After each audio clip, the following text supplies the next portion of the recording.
प्यारे साथियों, जैसा कि आप लोगों का क्लास 12th से फाइनल बोर्ड एग्जाम 2025 में होने जा रहा है, तो यह वीडियो जो है ना आपके लिए काफ़ी इंपॉर्टेंट होने वाला है। क्योंकि प्यारे बच्चों, अभी इस वीडियो में हम लोग क्लास 12th वाले बच्चों के लिए हिस्ट्री यानी कि इतिहास का जो ना सब्जेक्टिव वाइडल लेकर के आ चुके हैं। बिल्कुल सब्जेक्टिव जो क्वेश्चन है वो बिल्कुल ही वाइडल है और आपके एग्जाम में 100% ही आएगा।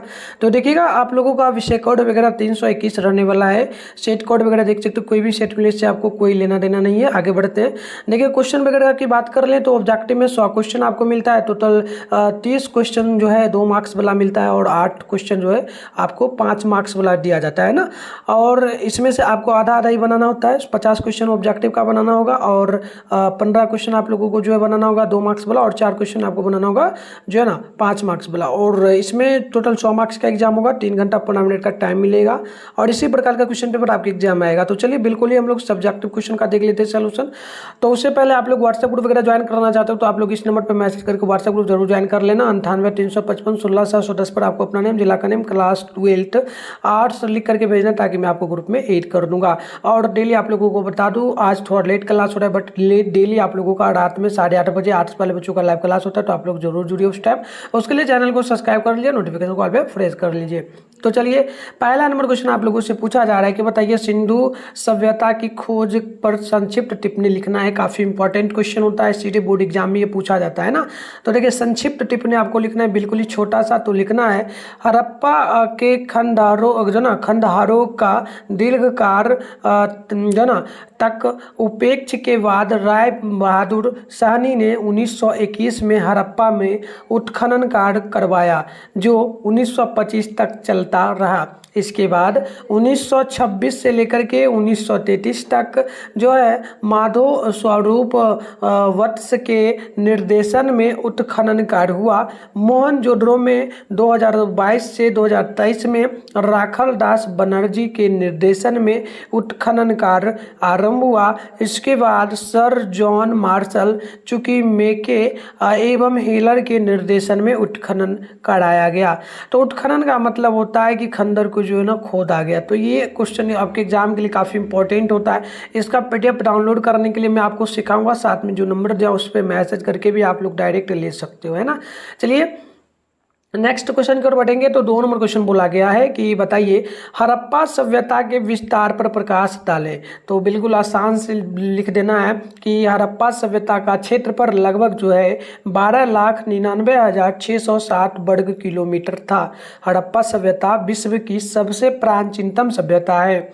यहाँ के उत्तर मादामावाद यानी कि जो ना कश्मीर, दक्षिण में मांदा यानी कि महाराष्ट्र, मतलब कि कहने का अर्थ होगा कि जो कश्मीर अभी कहलाता है ये जो ना मैदायामवाद कहलाता था पहले के टाइम में, और जो महाराष्ट्र अभी कहला रहा है महाराष्ट्र मुंबई है ना, तो ये पहले मांदा कहलाता था। और पश्चिम में जो है सुतकान के दौर और पूरब में जो है आलमगिरीपुर, यानी कि आलमगिरीपुर का नाम पहले था बंगाल, आलमगिरी पहले नाम था, अब बंगाल पड़ गया। तो स्थित था। इस प्रकार से आप लोगों को याद रखने काफ़ी इंपॉर्टेंट क्वेश्चन होता है आपके बोर्ड एग्जाम की दृष्टि से।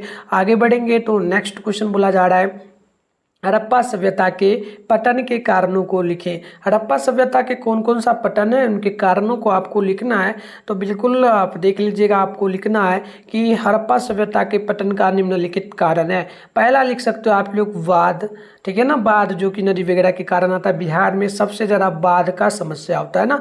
इसके अलावा विदेशी आक्रमण, और विदेशी आक्रमण यानी कि विदेश के जो भी डाकू हो गया या फिर जो भी होता था पहले के टाइम में, राजा का निर्देश का पालन करके जो आक्रमण करता था, है ना।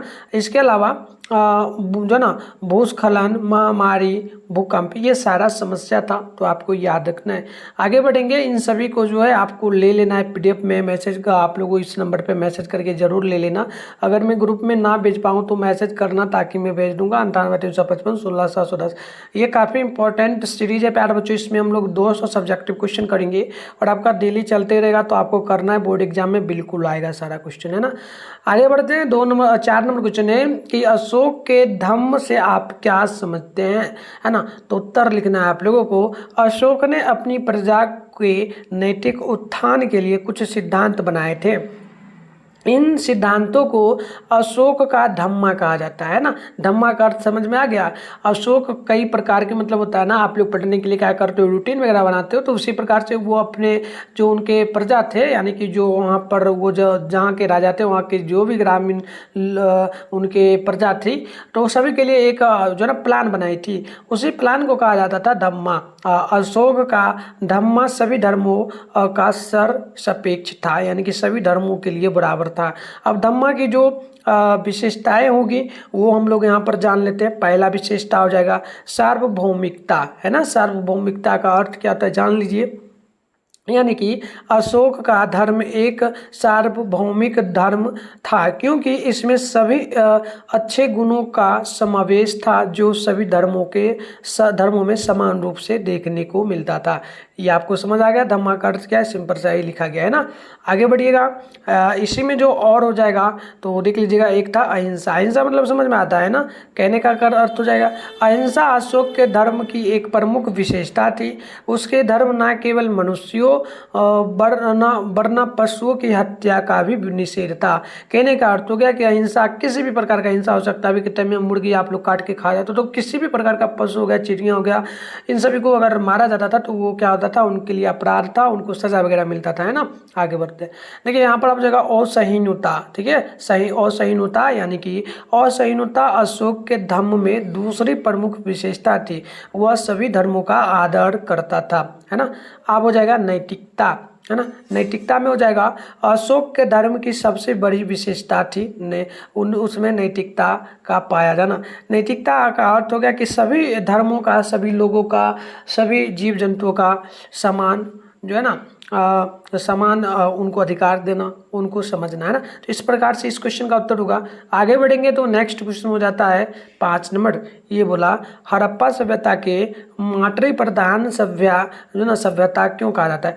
मतलब कि हड़प्पा जो सभ्यता है इसे को मातृ प्रधान सभ्यता क्यों कहा जाता है। तो बिल्कुल आसान सा उत्तर होगा, यह बिल्कुल सत्य है कि हड़प्पा सभ्यता मातृ प्रधान सभ्यता। कहने का अर्थ होगा, मातृ का मतलब आप लोगों को पता है ना, मिट्टी, है ना, मिट्टी से जुड़ा हुआ लोग होता है ना। तो याद रखिएगा हड़प्पा सभ्यता मातृ प्रधान सभ्यता है, क्योंकि यहाँ के लोग धरती को उर्वरता की देवी मानकर उसकी पूजा करते थे। अभी के टाइम में भी होता है ना, धरती माता को पूजा जाता है ना।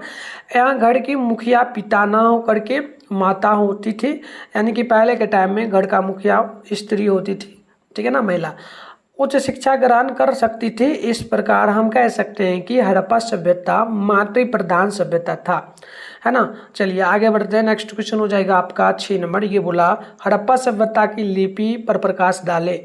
लिपि का अर्थ हो जाता है भाषा, है ना। चलिए तो उत्तर होगा हड़प्पा सभ्यता की लिपि भाव चित्रात्मक लिपि थी। आज तक कोई भी इतिहासकार इस लिपि को नहीं पढ़ पाया।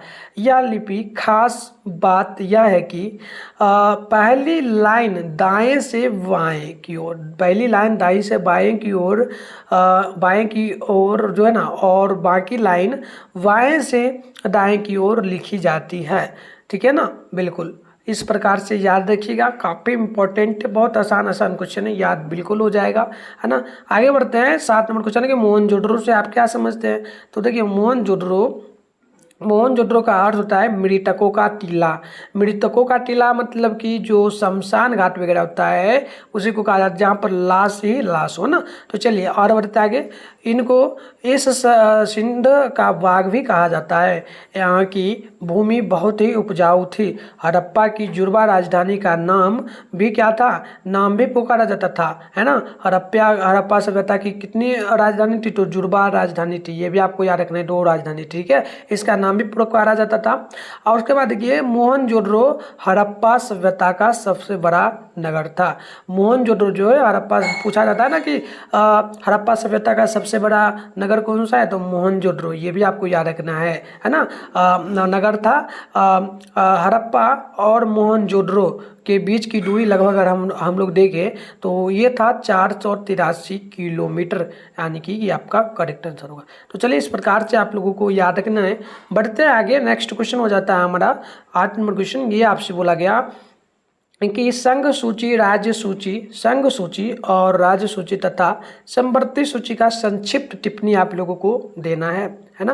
तो उत्तर होगा केंद्र तथा राज्यों के मध्य शक्तियों के विभाजन के लिए 3 सूचियां बनाई गई थी। पहली थी संघ सूची, दूसरी थी केंद्रीय सूची। संघ सूची का अर्थ हो जाता है कि सभी को मिलाकर के, यानी राज्य और केंद्र को मिलाकर के एक देश बनाना, और केंद्र का अर्थ हो जाता है कि जो जितनी भी राज्य हैं वो सभी केंद्र के द्वारा चलती है ना, सभी राज्यों पर शासन करने वाली सरकार को केंद्र कहा जाता है। और सूची जो अलग अलग राज्य हैं, और संवर्ती सूची ये सब मिला करके ना। तो उसके बाद देखिएगा, संघ सूची में वे सभी विषय रखे गए हैं जो राष्ट्रीय महत्व के हो, जिन पर कानून बनाने का अधिकार केंद्र सरकार को दिया जाता हो, उसी को क्या कहेंगे, उसी को कहेंगे संघ सूची। आपको समझ में आ गया? संघ सूची का अर्थ होता है कि जिस पर सरकार और केंद्र का, यानी कि केंद्र की जो सरकार है वही अपना कानून और अधिकार बनाएगी, उसी को हम लोग कहेंगे सिंपल सा संघ सूची, है ना।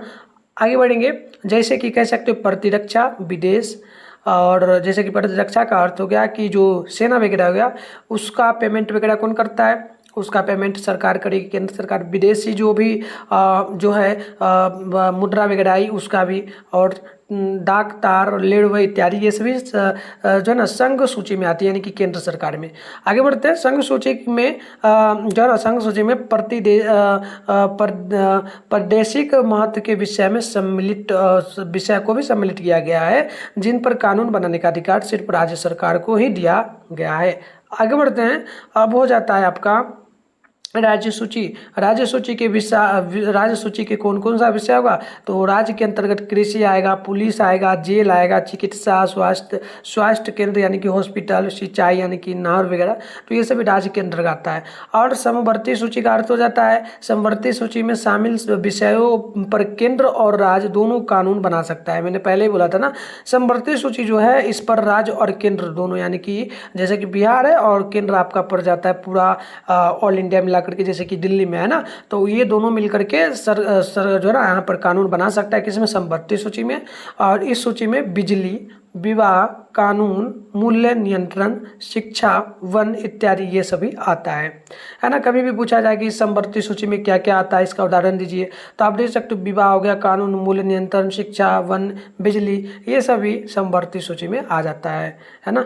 आगे बढ़ते हैं, नेक्स्ट क्वेश्चन बोला जा रहा है आप लोगों से 9 नंबर की, किन आधारों पर संविधान की आलोचना की जाती है ना। कभी कभी आप लोग देखते हो संविधान की आलोचना की जाती है। अभी कुछ दिन पहले की बात है, SC/ST का जो बिल है वो पास किया गया है ना।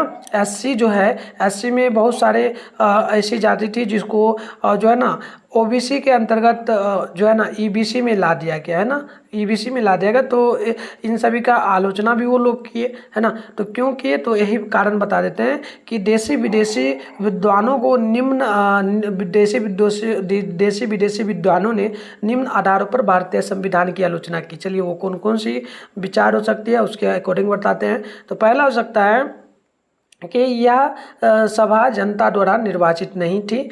भारत के संविधान सभा जैसी महत्वपूर्ण संस्था के गठन के लिए जनता को प्रत्यक्ष और रूप से भागीदार बनाना अति आवश्यक था, क्योंकि इसके द्वारा बनाए जाने वाले संविधान का मूल उद्देश्य भारतीय जनता की जो ना आकांक्षाओं को पूर्ण करना था। दूसरा पॉइंट हो सकता है कि संविधान सभा को एक दलीय संस्था कहकर भी आलोचना की जा सकती है। उस समय भारत में कांग्रेस का प्रभुत्व था, इसलिए संविधान सभा पर कांग्रेस का प्रभाव था। अतः इस बात को स्वीकार नहीं किया जा सकता है कि यह प्रभुत्व संपन्न था। चलिए आगे तीसरा पॉइंट हो सकता है कि संविधान सभा की आलोचना इस आधार पर भी की जा सकती है क्योंकि यह मात्र हिंदुओं की संस्था थी। इसमें अन्य धर्मों के लोगों को नाम मात्र का स्थान था। सही बात है, तो आपको ये भी सारा पॉइंट याद रखना है। आगे बढ़ेंगे तो नेक्स्ट क्वेश्चन हो जाता है हमारा जो है 10 नंबर। ये बोला संविधान सभा का गठन कैसे हुआ, तो बिल्कुल देखिए संविधान सभा का गठन जो हुआ कैबिनेट मिशन की सिफारिश पर भारत के संविधान के निर्माण के लिए संविधान सभा का गठन किया गया। कैबिनेट मिशन योजना में निश्चित किया गया था कि संविधान के निर्माण हेतु परोक्ष निर्वाचन के आधार पर जिसमें कुल 389 सदस्य होंगे, जिसमें से 292 ब्रिटिश प्रांत के प्रतिनिधि। ब्रिटिश मतलब कि जो अंग्रेज वगैरह थे वहाँ के लगभग सभी अधिकारी रहेंगे। इसके अलावा इस 292 को छोड़ करके जो भी बचा वो सभी भारत के रहेंगे और प्रतिनिधि होगा। उसके बाद 4 चीफ कमिश्नर क्षेत्रों के प्रतिनिधि और 93 देशी जो है ना रियासतों के प्रतिनिधि होंगे। तो इस प्रकार से 4 जो मेन था चीफ कमिश्नर वो विदेशी लोगों को बनाया गया। इसके अलावा जो भी बचा उन सभी को जो ना रियासतों में प्रतिनिधित्व के रूप में 93 देशी यानी कि जो भारत के मूल निवासी थे उन सभी को रखा गया था प्रतिनिधि में, है ना, यानी कि इन सभी का जांच वगैरह करने के लिए। आगे बढ़ते हैं, इसी में पॉइंट एक और आपका हो जाता है ना, इसी क्वेश्चन का उत्तर और होगा। कैबिनेट मिशन योजना के अनुसार जुलाई 1946 में संविधान सभा के कुल 389 सदस्यों में से प्रांतों के लिए निर्धारित 292 के साथ कुल 296 सदस्यों के लिए चुनाव हुई। तो उसमें से कांग्रेस के 208, मुस्लिम लीग के 73, 15 तथा 15 अन्य दलों और स्वतंत्रता उम्मीदवार निर्वाचित हुए। मुस्लिम लीग अपनी निर्बल स्थिति को देखते हुए संविधान सभा का बहिष्कार किया। देखिए, कहने का अर्थ हुआ कि पहला जो चुनाव हुआ था 1946 में हुआ था, है ना, और ये जो चुनाव हुआ था किसके द्वारा, इसमें जो कांग्रेस को बहुमत मिला था वो लगभग 200 उस समय 292 टोटल सीट था और इसमें से 296 सीट जो है मतलब कि 292 था ना, नहीं 296 था, इसमें से 208 सीट कांग्रेस जीती थी। मुस्लिम लीग जो थी उन लोगों को मात्र 73 सीट मिला था, इसलिए मुस्लिम लीग जो थी उन लोगों ने इस संविधान सभा को बहिष्कार कर दिया था, है ना। तो इस प्रकार से प्यारे बच्चों ऐसे तो बहुत सारा क्वेश्चन मैंने बताया, 200 क्वेश्चन है हम लोग करेंगे और नेक्स्ट वीडियो में, बट एक और क्वेश्चन कर लेते हैं, इसके बाद हम लोग छोड़ेंगे। डेली आप लोगों को जुड़ना है ना। चलिए, क्वेश्चन एक और आ जाता है, सिंधु सभ्यता को हड़प्पा सभ्यता क्यों कहा जाता है? सिंधु सभ्यता को ही हड़प्पा सभ्यता क्यों कहते हैं? तो याद रखना है कि सिंधु सभ्यता को हड़प्पा सभ्यता इसलिए कहा जाता है क्योंकि हड़प्पा नामक स्थान पर ही सन 1922 ईस्वी में राखर दास बनर्जी ने उत्खनन करवाया। राखर दास बनर्जी जो है हड़प्पा सभ्यता नामक एक स्थान था, वहाँ पर खुदाई वो लोग करवाए थे और हड़प्पा सभ्यता का महत्वपूर्ण नगर होने के कारण इस सभ्यता को ही सिंधु सभ्यता के नाम से जानते हैं।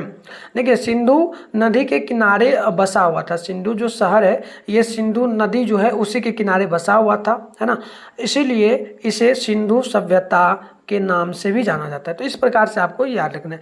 तो चलिए हम लोग मिलते हैं नेक्स्ट वीडियो में। क्वेश्चन तो बहुत सारा है, हम लोग करेंगे और नेक्स्ट वीडियो में। आप लोग जरूर तैयार रहिए, चैनल को सब्सक्राइब कर लीजिए, लाइक कर लीजिए वीडियो को और हमें कमेंट बॉक्स में बताइए आपको आज का ये वीडियो कैसा लगा। तब तक के लिए बाय बाय।